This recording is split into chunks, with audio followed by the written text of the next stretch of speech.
అమ్మా భవానీ లోకాల నేలే ఓంకార రూపమమ్మా, తల్లి నీ మహిమల్ని చూపవమ్మా.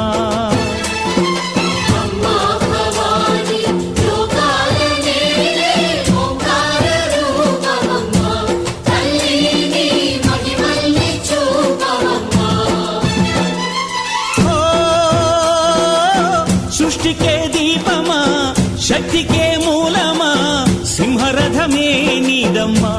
అమ్మ దుర్గమ్మ భక్తులను దీవించుమా.